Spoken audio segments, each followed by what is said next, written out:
Yesterday we got to see a really awesome match to end round number 9. We saw a lot of good matches, for being honest, yesterday, but I think the best match of the day was round 9 yesterday. You want to go back and check that VOD. Fournier versus D Rude was very good. And today we are starting off with another banger here with Liam Kane on your right playing Is It Prowess versus Linden Koot. I hope I said that correctly, on Azorius Omniscience on your left. Yeah, so this is one of the defining matchups of this standard format. It's a matchup we saw between Fournier and Diru to end day one yesterday, and it's a matchup we're going to be seeing a lot of today, probably through the top 8 as well. I mean, these are two of the defining deaths of this format. Certainly, Is It Paris still the ultimate limits test, still yet to be dethroned as the best deck, and then Omni is one of the few other contenders nipping at its heels constantly. Yeah, and this is a matchup that, I think we're going to expect to see more and more. We saw it twice yesterday, once early and once as the last round of a feature. But these, like you just said, these are kind of like A and B when it comes to the form, I think, for a lot of players when it comes to the best deck. And I think a lot of people who don't play Prowess are playing a deck like Omni if they're kind of, not willing to go super far off the deep end and build a deck. Yeah, so our players here, Linden Koot, one of BC's finest, looking to represent the West Coast here on the big stage. And then Liam Kane, someone who has been a fixture of the Pro Tour since its return in paper, just scrapping his way back on through whatever means he can find, whether it's the Sunday PTQ for the people who didn't make it deep, whether it's the RCs. He's been an absolute crusher on the Canadian RC circuit. And now he's been doing that enough that he's kind of clawing his way there just through sheer continuity. He's shown a impressive level of consistency, and 8-1 overnight at this RC. No surprise to anyone if you know Liam and know his antics. Yeah. Very sharp, very tight player. And you're seeing Liam here actually start to turn off with a sleight of hand, figuring out how he wants to exactly do his turn and set up here. And this Drake Hatcher is growing quite large during all this, with some prowess triggers going off. Yeah, this is a matchup where, in theory, you sacrifice the most from having Drake Hatcher over some of the other options like Slingshot Show Off or this more aggressive focus. But as you're seeing here, Drake Hatcher still gets very large, very in charge, and backed up by stuff like Monstrous Rage, can still deal a lot of damage and put Omniscience to the test. Yeah. And we're seeing, 4 counters get added here from all the prowess triggers and the monstrous rage roll trampling over, which means Liam can make a Drake whenever Liam would like. Now you can make all the Drakes you want. All of that will still be swept up by temporary lockdown. You're one of the best defensive tools, really, for any slower deck in the standard format. One of the few things that can actually break serve against Paris, and one of the main selling points of the Omniscience deck is you are a combo deck that almost naturally wants to play the full set of lockdowns anyway. Right. Island for turn. Looks like it is going to be that temporary lockdown,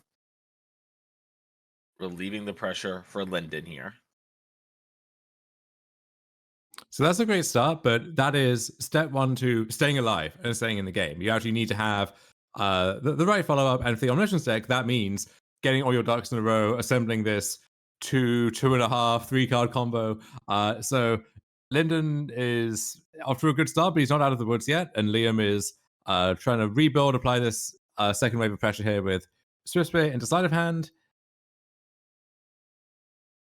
Would love to find, something like Stock Up, Corey Still Cutter. Stormtager's talent is no slouch either, though.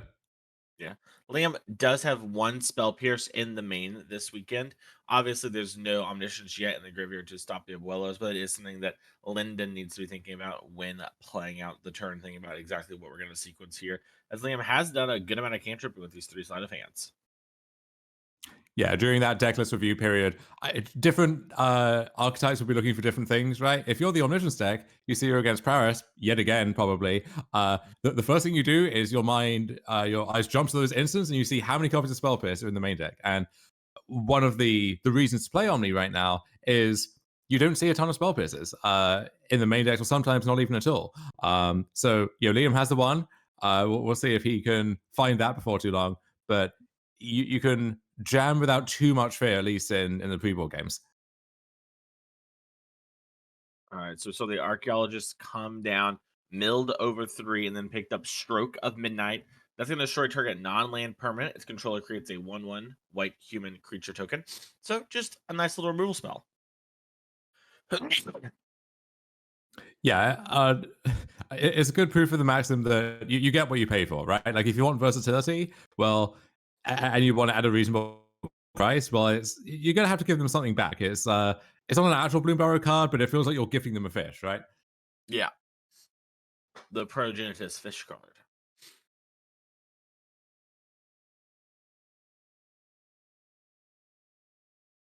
Liam attacking with both after thinking for a second.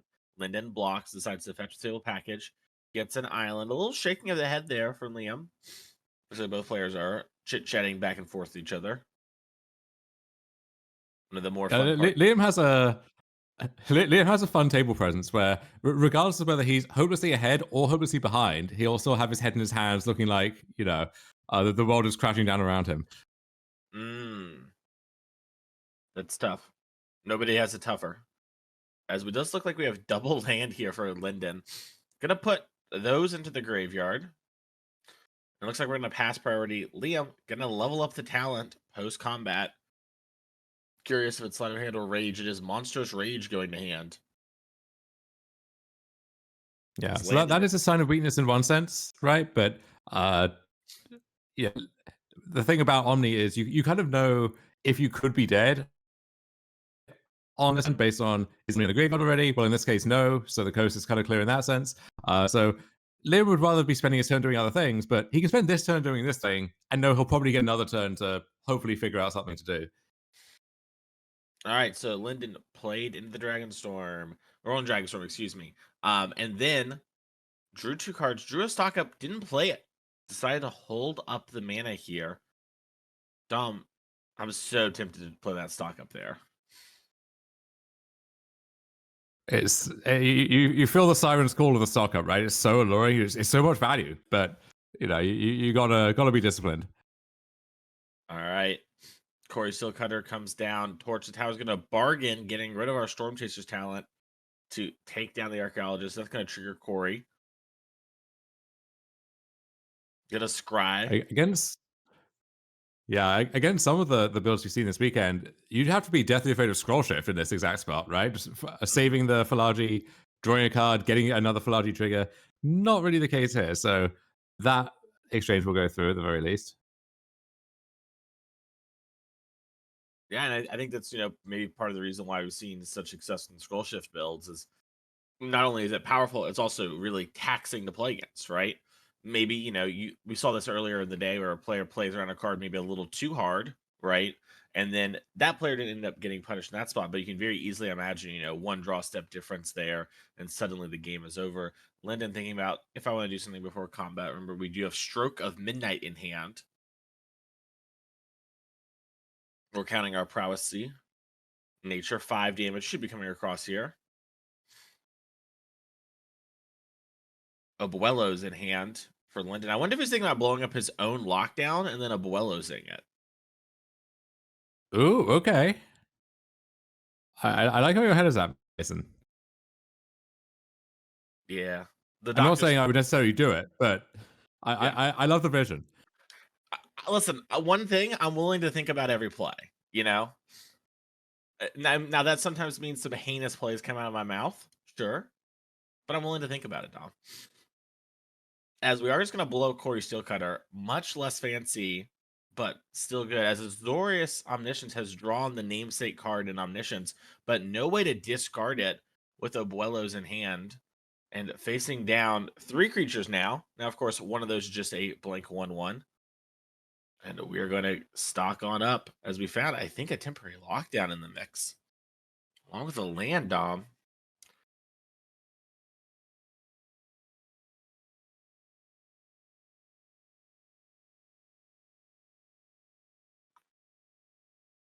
Yeah, it looks like we're tanking. Looks like we have pulled up a surveil land near the front along with Afara's. So we have a little bit of a way to interact here. There will be some dispersing going on.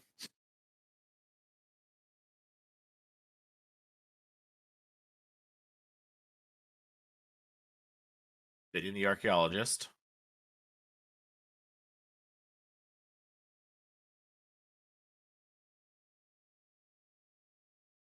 And we have this interact. Oh, and their stock up huge for Liam.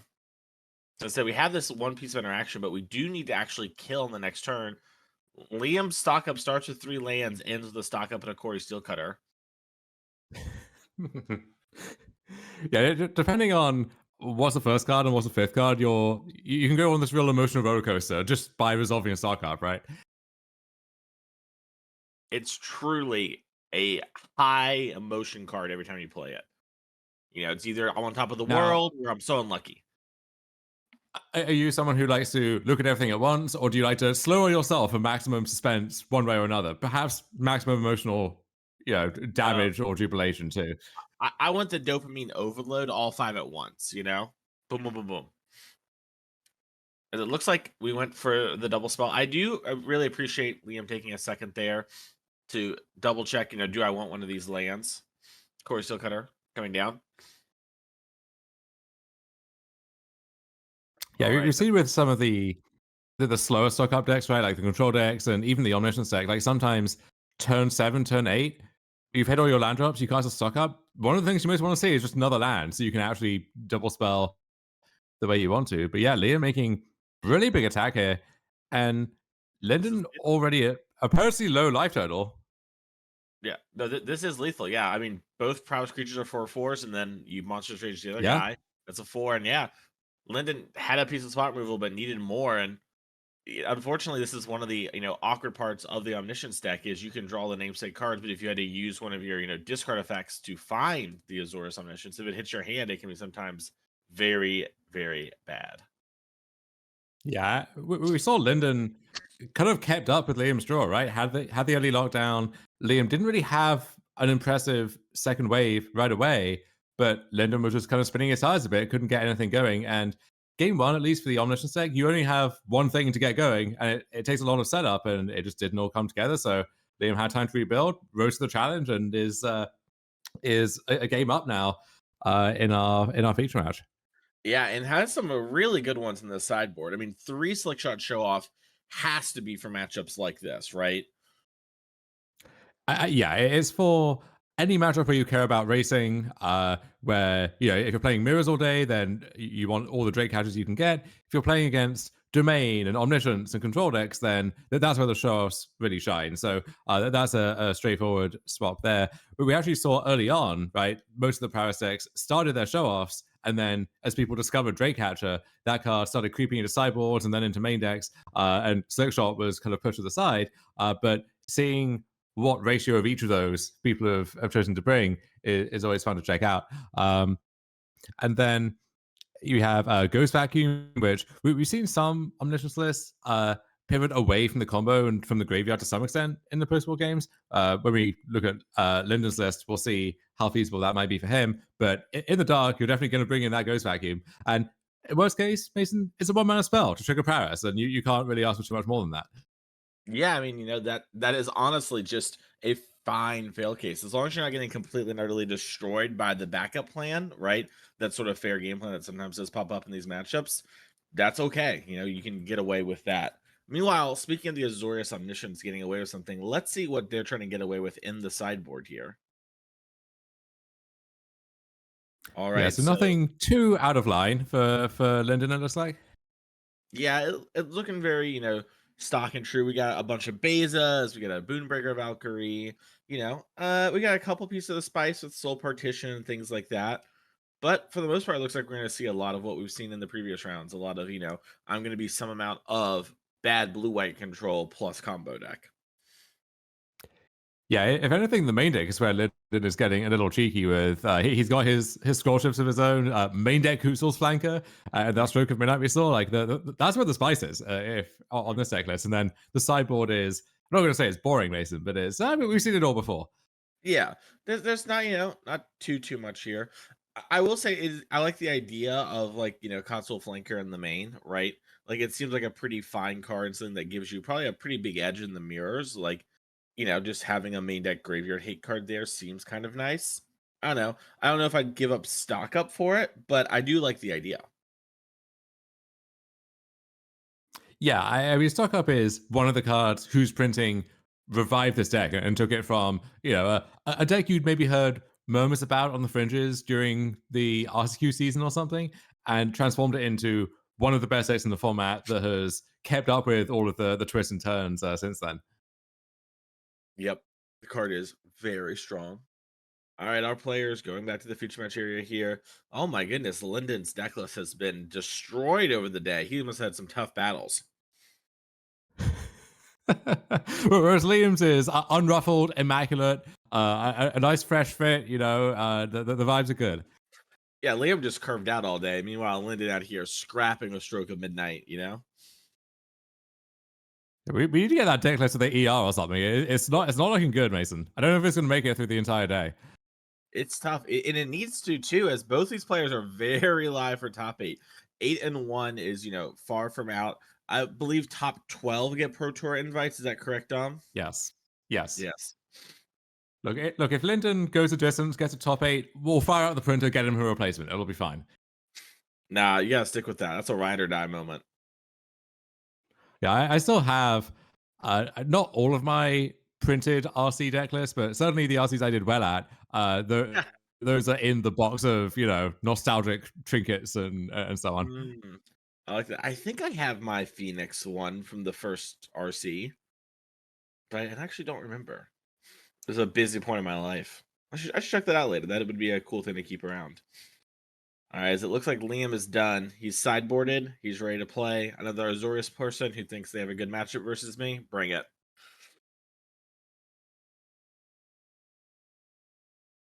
Yeah, I wonder if polled, what percentage of people who aren't on Prowess in the room would say they have a good matchup against Prowess? Yeah. It's always the eternal question with the best deck, right? hmm Also, we need to define what good is. In my mind, Dom, when you say good, I'm thinking 55% plus is what they're thinking. You know what I mean? Like you got a little bit of a lead. It's not like insane, but you're happy to see the matchup or happy enough to see the matchup. Yeah, is it? I think the matchup's great. Give me as much as you can throw at me all day long, or is it? Yeah, okay. Honestly, it's probably not that good, but it's good enough that I could convince myself to play this other deck instead. Because I think that's where most people's heads are going to be at. Yeah. As mulliganing underway, Liam with a lot of prowess creatures in that hand. I saw 2 Swift Spears and a Slick Shot show off. Linden going quickly back to 6. All right, Dom, while we're shuffling here, what is the name in Canadian Magic that not enough people know? Oh, you're putting me on the spot here. I'm putting you on the spot. You have until we're done shuffling. It's funny, right? Because there's an answer to that among Canadians who maybe they know vaguely who people are, but there's certain names that should be better known. And then there's the public at large, where it's kind of hard for me in my Canadian bubble to know how Mhm, much certain people are perceived. I mean, honestly, Liam Kane on the right, he is one of those names, mhm. and he's reasonably well known, I think. But certainly, he lives in infamy, or maybe just fame among Canadians. But I don't know how much that has like percolated into the mainstream. Yeah. Okay. That's a good answer. London mulliganing down to 5. But honestly, Any a lot of as I think about it more, a lot of the other candidates for that title doing pretty well in this tournament. We've seen some of them on camera yesterday. Gonna likely see some more of them today. So yeah, likely a lot of them will be better known. To certainly to the people watching at home here on Twitch, and we're thankful for all of you after this weekend. right, the start of some legends here then, as we're on 5.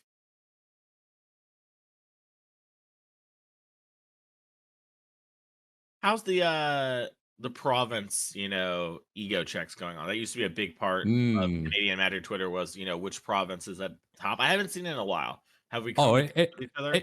it still is, but it used to be too. Oh, So sure. Okay. that's really my role on the broadcast is to give you an update on the provincial bragging rights and power rankings as the results stack up. Mhm. Listen, people got mad at me yesterday for bringing up, gambling laws from different countries, so I'm just trying to relate, you know? Yeah, As we I'm still not sure how we arrived metaphorically at Germany, but let's see if that happens you again. you said it, not me. As we feel like the archaeologists were gonna get a counter. I'm getting blasted in chat by Doms, and it's crazy that we got confused because our voices, I'm gonna say it, we don't sound that similar as a mountainous drama double slick shot show off hand here for Liam.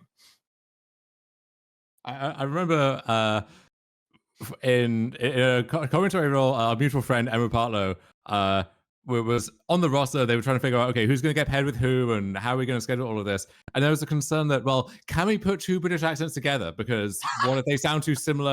And we both had to reassure them that no, that's not going to be a problem. Don't worry about it. If anything, probably they can tell us apart better than any two other people on the show. So same goes with Canadians, honestly. I mean, that's a nice province versus province thing, right? Like, I don't think we have many newfies in the RC this weekend. One or two, perhaps. Caleb Yetman being name dropped in the chat. But yeah, depending on who you got and from where you got them, you can get some nice variation there too.